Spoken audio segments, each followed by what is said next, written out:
Pois bem, aula 7, parte 2, a soberania de Deus. Paulo, por estar convicto que Deus era a causa original de tudo que existe e acontece, constantemente acentua de maneira prática a ideia do eterno propósito de Deus. Paulo acentua bastante, de forma prática, a ideia do propósito de Deus. Ora, ele faz isso do ponto de vista histórico, ora do ponto de vista da eternidade. A chave de todo este propósito divino se acha na natureza de Deus. Vejamos isso em Gênesis, no capítulo 1, versículo de número 26. E disse Deus: façamos o homem a nossa imagem, conforme a nossa semelhança, e domine sobre os peixes do mar, e sobre as aves do céu, e sobre o gado, e sobre toda a terra, e sobre todo réptil que se move sobre a terra. Deus soberano, Deus com um propósito inerente à sua natureza, ele oferece ao homem esse poder que só ele pode oferecer por conta da sua soberania. A criação do universo, ela é por Cristo e para Cristo. Isso demonstra a significância, a importância do cosmos para a pedra espiritual e histórica que é Cristo. O fato da Bíblia dizer, da Bíblia revelar que o cosmos ele foi criado para Cristo é muito importante. Nós vemos isso em Colossenses capítulo 1, versículos 16 e 17, Efésios capítulo 3, versículo 9, e 1 Coríntios capítulo 10, versículo 9, a importância do universo para Cristo. A relação de Deus para com o mundo baseia-se no fato de que o mundo é o lugar onde está sendo operado o processo redentor. O eterno propósito de Deus de redimir o homem está sendo operado no mundo. E é nessa operação, é nessa relação que se baseia a importância, se baseia a aplicação, o cuidado de Deus com o mundo. Essa relação de amor que Deus tem com o mundo, apesar dos seus pecados, ela acontece porque é no mundo em que está se desenvolvendo o eterno propósito redentor de Deus. É no mundo onde a esperança da redenção do pecado, da corrupção, da imperfeição e da morte é aguardada. É aqui que o homem está aguardando isso. Tanto pelo homem como pela própria criação. Paulo, escrevendo aos Romanos, no capítulo 8, versículo 18 ao 25, ele diz que até a criação está aguardando. Ele diz que a criação, a natureza geme aguardando a redenção, aguardando o desenrolar do propósito da soberania divina. É muito importante a soberania divina. Deus revela-se ao homem. Deus revela a sua soberania. A revelação de Deus é necessária e ela tem que ser universal. Ela aparece em Atos capítulo 14, versículo 17, como uma revelação universal. Deus se revela até aos pagãos. Ele não se revela somente aos gentios. Ele se revela também aos pagãos. Nós vemos isso em Romanos capítulo 3, versículo 29. Por meio da sua infinita sabedoria e poder, Deus ele observa toda a natureza criada. Nós vemos isso em Romanos capítulo 1, versículo 19 e 20. Deus se revelando não somente ao povo judeu, mas se revelando também aos pagãos, se revelando a toda a humanidade, revelando a sua soberania. A revelação de Deus à humanidade confirma a sua soberania.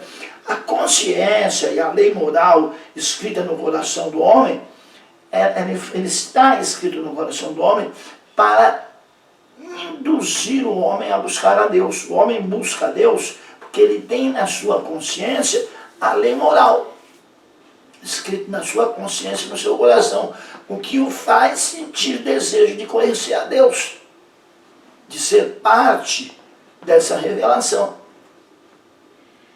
Seja através da natureza racional e religiosa, ou através dos seus sentimentos, o homem sente-se culpado de seu viver mal aqui na terra. Ele percebe que há algo errado. E nada pode excusá-lo disso, desse sentir-se mal. Nem mesmo a ignorância pode excusá-lo. O apóstolo Paulo diz que Deus se revelou a todos para que todos sejam indesculpáveis. A presença de Deus, a revelação de Deus na consciência de todo homem o torna, diante da soberania de Deus, indesculpável. Ele vai ter que prestar conta diante da soberania de Deus de tudo quanto ele houver feito. Porque Deus, o que de Deus se pode conhecer, Deus revelou. Embora Deus se revele aos pagãos, a revelação especial de Deus é para com Israel. É através do concerto com Israel que ele se revelou de modo especial, sendo preservada a despeito dos seus pecados. Israel está sendo preservado. Quer dizer que Deus irá perdoar Israel sem que o problema do pecado seja sanado? Não. Não. O judeu, a pessoa de Israel, que partir para a eternidade sem o devido acerto de contas com Deus, ele vai perder a salvação. A aliança, o concerto de Deus será cumprido apenas com aquele remanescente que estiver num compromisso diante de Deus por meio da pessoa de Cristo. A aliança não é com todos, a aliança é com o remanescente que estiver em Cristo. A salvação, ela não é nacional, a salvação é individual. E a salvação para os descendentes de Abraão, para os judeus, os descendentes de Abraão, será para aquele remanescente que estiver em Cristo, e não para todo Israel. O propósito de Deus será que o propósito de Deus era que Israel fosse a nação portadora da salvação, determinada graciosamente a todas as nações. Ele fosse o portador, ele fosse aquele que levaria, aquele que distribuiria a salvação para todas as nações. Paulo, ele lutou e sofreu muito para desfazer esta falsa interpretação de que os judeus eram escolhidos pelos desígnios de Deus para uma relação redentiva. Paulo lutou muito tentando fazê-los entender que eles não haviam sido redimidos, não seriam redimidos pelo simples fato de ser descendente de Abraão. Para serem redimidos, eles precisavam estar em aliança com Cristo. Precisavam fazer parte do remanescente em Cristo para poder entrar no reino de Deus, poder entrar pela salvação. Paulo sofreu muito para tentar fazê-los entender. O propósito de Deus falhou quando os judeus rejeitaram o plano divino de Cristo? Aí é uma pergunta. Será que o propósito de Deus falhou quando os judeus rejeitaram o plano divino de Cristo? Não. O propósito de Deus não falhou. Israel, o povo escolhido, rejeitou a missão da salvação e rejeitou o próprio Messias. A nação fracassou, Deus não. Deus não fracassou, quem fracassou foi a nação. E aí, a pergunta é feita, fracassou também o plano de Deus? A resposta é não. O plano de Deus não fracassou. Quem fracassou foi a nação de Israel. Romanos, dos capítulos 9 até o 11, uma porção bem longa do livro de Romanos, revela fatos dessa importante questão. O fato de Israel ter rejeitado a sua missão e rejeitado o próprio Messias. Paulo trata do capítulo 9 ao capítulo 11 da carta aos Romanos. E aí, pode haver uma eleição dentro de uma eleição dentro da outra? Isto é, pode haver um resto, um grupo fiel dentro da nação infiel? Será que pode? Será que é isso que vai acontecer? A resposta é sim. Podia ser que a massa do povo, tornando-se infiel, tivesse de ser rejeitada. Deus teve que rejeitar a parte que se tornou infiel. Porém, na parte deste Israel, um Israel dentro do outro, uma parte de Israel dentro desse Israel que foi rejeitado, houvesse de se manter sempre fiel aos desígnios de Deus. Sempre haverá um remanescente para que Deus cumpra a aliança que ele fez com Abraão. Ele vai cumprir com aquele remanescente que estiver em Cristo. Haverá salvação para o judeu, mas para o remanescente que estiver em Cristo, não para todo judeu como nação. A salvação não é nacional, a salvação é em Cristo. Também Isaías, ele clamava acerca de Israel. Ainda que o número dos filhos de Israel seja como a areia do mar, o remanescente é que será salvo. Isaías dizia isso e Paulo trata esse assunto também em Romanos capítulo 9, versículo 27. Assim, pois, também agora, neste tempo, ficou um resto. Que resto? Um resto segundo a eleição da graça. Que graça? A graça de Cristo, o favor imerecido de Cristo, e não uma salvação pela nacionalidade. Nós vemos isso em Romanos capítulo 11, versículo 5. Isso nos motiva, isso nos mostra a necessidade de pregarmos o Evangelho também aos judeus.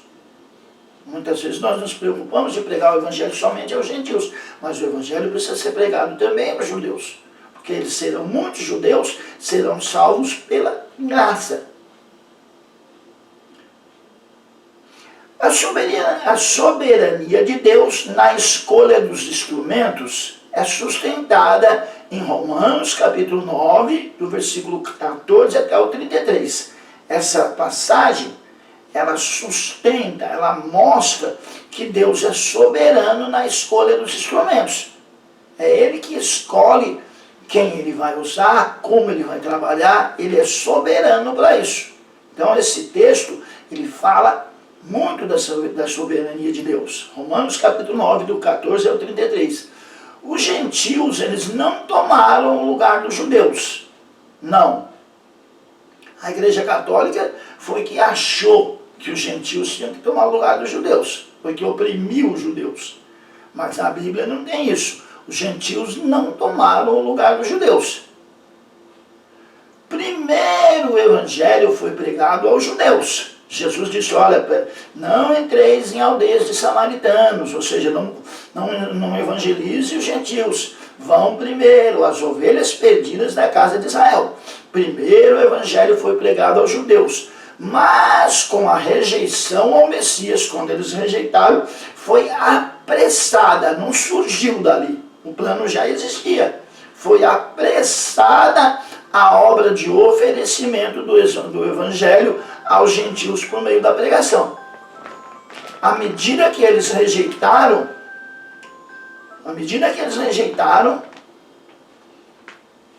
foi apressado o oferecimento do Evangelho aos gentios por meio da salvação.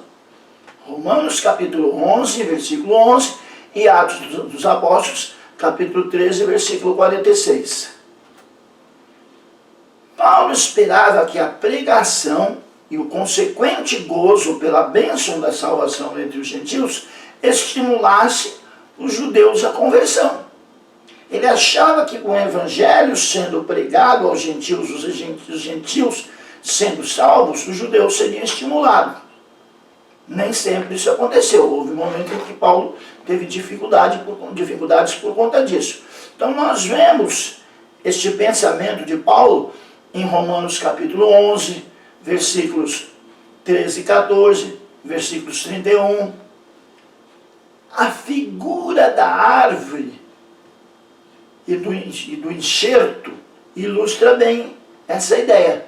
A figura de um jambuzeiro bravo sendo enxertado em uma figueira. Os gentios foram enxertados na salvação junto com Israel. Não houve uma substituição. Não houve uma substituição, houve um enxerto. E no momento certo, no momento em que Deus já sabia de antemão que eles haveriam de rejeitar o Messias. Deus não foi pego de surpresa. Romanos capítulo 11, versículo 23 trata esse assunto. A soberania de Deus está em perfeita consonância com o livre-arbítrio. Há sempre uma dúvida, sempre surge essa dúvida. Se Deus é soberano, como é que o homem pode ser livre? Como é que o homem pode ter livre-arbítrio? A soberania de Deus está em perfeita consonância com o livre-arbítrio de cada um e de todos os homens. Nós somos responsáveis por nossas ações. O fato de Deus ser soberano, de Deus ter propósito, não interfere no nosso livre-arbítrio e nem tira de nós a responsabilidade pelas nossas ações. Vejamos Romanos, capítulo 2. Olha o barulho de folha de Bíblia. Bíblia no celular é bom, mas Bíblia de papel é gostoso porque faz barulho. Romanos, capítulo 2, versículo 6 a 8.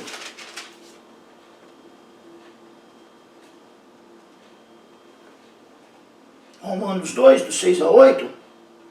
O qual recompensará cada um segundo as suas obras, a saber, a vida eterna aos que com perseverança em fazer o bem procuram glória e honra e incorrupção, mas a indignação e a ira aos que são contenciosos e desobedientes à verdade e obedientes à iniquidade.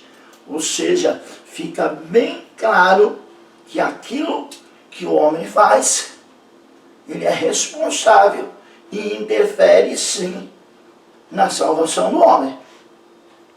Alguns acreditam que uma vez salvo, salvo para sempre.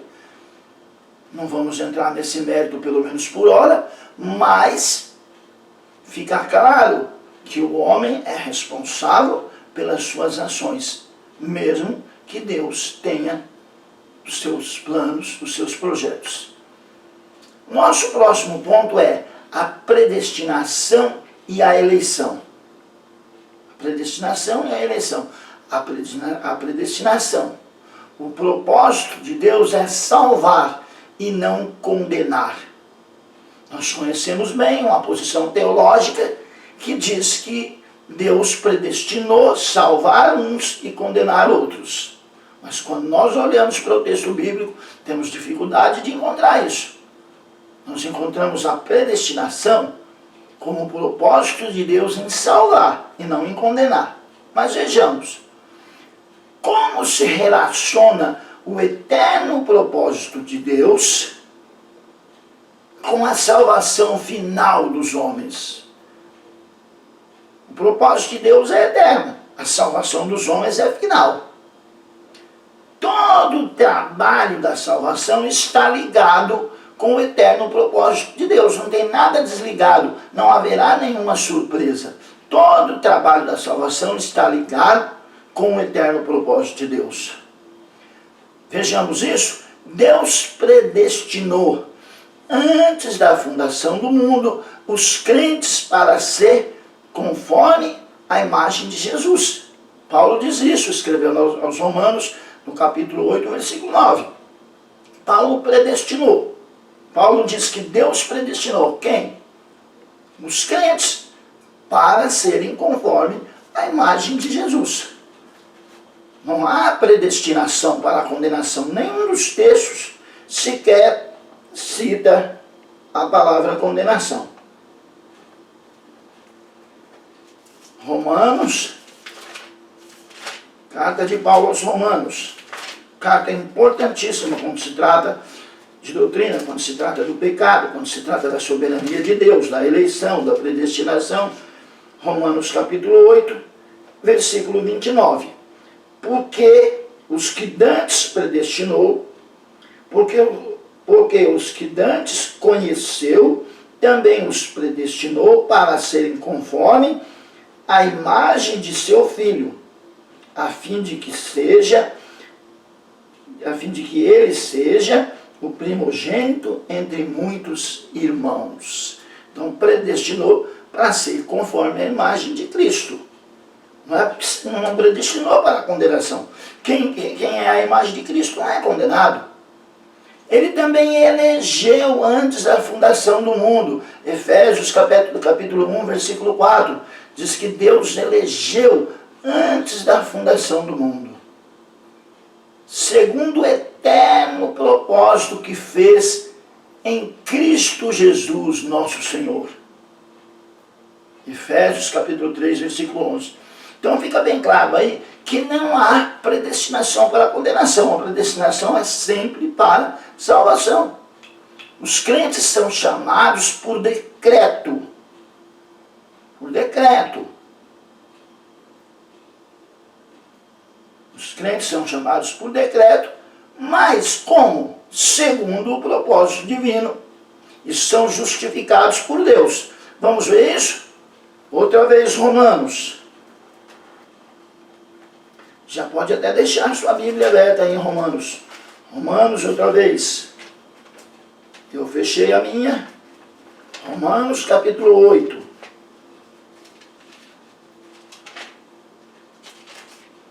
Os crentes são predestinados. Os crentes são chamados por decreto. Romanos, capítulo 8, versículo 28. E sabemos que todas as coisas contribuem juntamente para o bem daqueles que amam a Deus, daqueles que são chamados por seu decreto.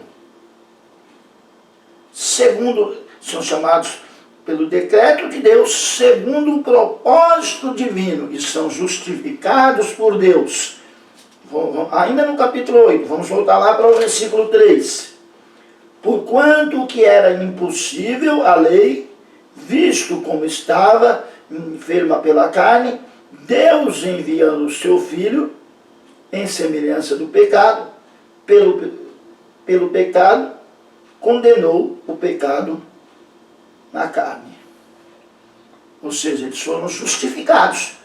Quando Deus enviou Cristo, eles foram justificados. Vamos rever isso? Porquanto o que era impossível à lei. O que era impossível à lei? Justificar. Visto como estava enferma pela carne. A lei, ela tornou-se algo humano. O homem transgrediu a lei. Aquilo que Deus entregou a ele puro, ele transgrediu. Ela ficou enferma pela carne, ficou enferma pelo pecado.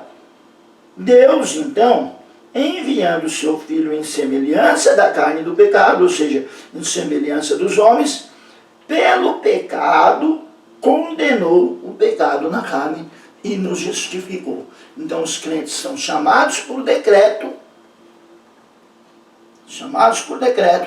segundo o propósito divino, e justificados por Deus, conforme o que Paulo escreveu na carta aos Romanos.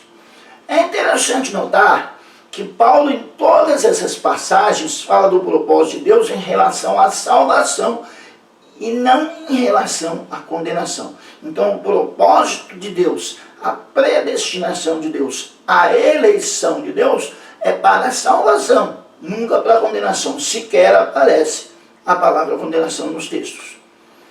O propósito de Deus é salvar.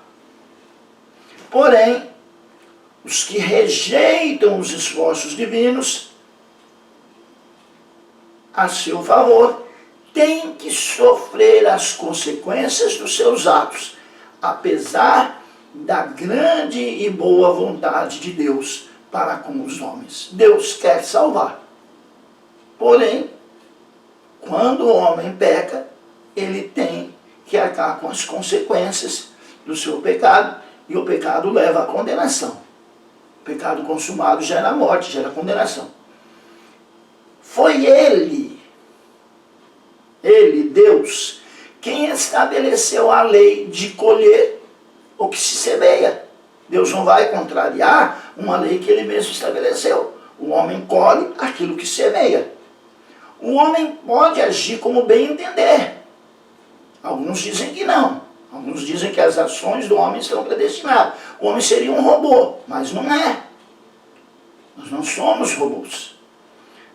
Foi Ele, Deus, quem estabeleceu a lei de se colher o que se semeia. O homem pode agir como bem entender. Ele é livre.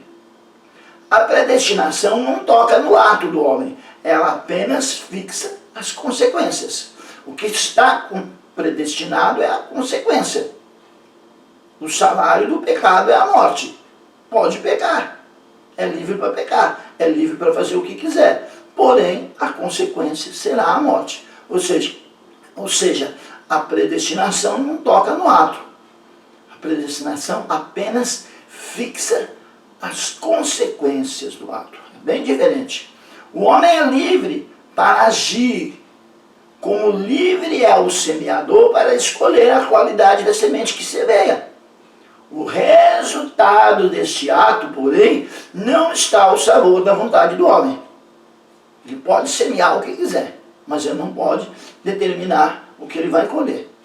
Ele vai colher aquilo que ele semear. Isso já está determinado por Deus. Deus deixa o indivíduo agir livremente, mas fixa ou predestina todos os resultados dos seus atos. Esses textos, eles estão assim no Novo Testamento. Deus deixa o indivíduo agir livremente, mas fixa ou predestina todos os resultados dos seus atos. Vejamos, quem crê será salvo. Quem não crê já está condenado. Já está. Quem não crê está predestinado para a condenação. A condenação. Qual é a condenação? A condenação é esta. Porquanto não creram no unigênito Filho de Deus. Então está predestinado. Não o fato dele crer ou não, mas o resultado de ele crer ou não. Quem crê será salvo. Quem não crê já está. Algumas traduções dizem será. Outras dizem já está condenado. Esta é a doutrina da predestinação que Paulo pregou. Paulo ensinou assim. Ainda que alguns interpretem de outra maneira. Vejamos. Eleição. Falamos de predestinação. Vejamos. Eleição. Eleição é a escolha feita por Deus em Cristo. A escolha feita por Deus em Cristo. Não é uma escolha aleatória. É uma escolha feita em Cristo. Bendito o Deus e Pai de nosso Senhor Jesus Cristo, o qual nos abençoou com todas as bênçãos espirituais nos lugares celestiais em Cristo, como também nos elegeu nele. Nele quem? Elegeu em quem? Elegeu em Cristo. Aleatoriamente? Não. Em Cristo. Como também nos elegeu nele, antes da fundação do mundo, para que fôssemos santos e irrepreensíveis diante dele em amor. Os que estiverem em Cristo Os eleitos estão predestinados para serem santos e irrepreensíveis diante dele em amor. Efésios capítulo 1, versículos 3 e 4. Esta é a eleição como está na Bíblia. É uma eleição em Cristo, ainda que alguém interprete de outra maneira. Vejamos a doutrina da salvação. Qual que é o texto bíblico básico para a doutrina da certeza da salvação? A certeza da salvação é uma doutrina. O crente tem que obedecer essa doutrina. O crente precisa desenvolver essa doutrina. O crente precisa ter a certeza de salvação. O texto bíblico básico é 1 Pedro, capítulo 3, versículo 15. Vejamos. Antes santificai ao Senhor Deus em vossos corações, estais sempre preparados para responder com mansidão e temor a qualquer que vos pedir a razão, a certeza, qualquer que vos pedir a razão da esperança que há em vós. 1 Pedro, capítulo 3, versículo 15. Você tem que estar prontinho. Perguntou, você é salvo? Sou. Você tem certeza? Tem. Sem se abalar, com mansidão. Com mansidão. Esse texto é uma coisa linda. Antes santificai ao Senhor. Quando você reconhece a certeza da sua salvação, você está santificando, reconhecendo a santidade do Senhor. Quando você põe em dúvida a certeza da sua salvação, você põe em dúvida a santidade do Senhor que te tornou santo, que te salvou, que te santificou. Antes santificai ao Senhor Deus em vossos corações e estais sempre preparados para responder com mansidão e temor a qualquer que vos pedir a razão da esperança que está em vós. 1 Pedro capítulo 3, versículo 15. Deus quer certamente que tenhamos certeza da nossa salvação. Ele quer que nós tenhamos certeza da nossa salvação, não quer que nós tenhamos dúvida. Por certeza, entendemos qualidade do que é certo, conhecimento exato, convicção, estabilidade, segurança. Isso é certeza. Nossa certeza de salvação tem como fundamento o desejo de Deus demonstrado no plano da salvação em restabelecer a comunhão entre ele e o ser humano. Nós temos que ter certeza da nossa salvação, porque Deus quer que sejamos salvos. O desejo de Deus é o fundamento. Veremos, nessa parte do nosso estudo, as razões para a falta de segurança. Por que alguns têm falta de segurança? E veremos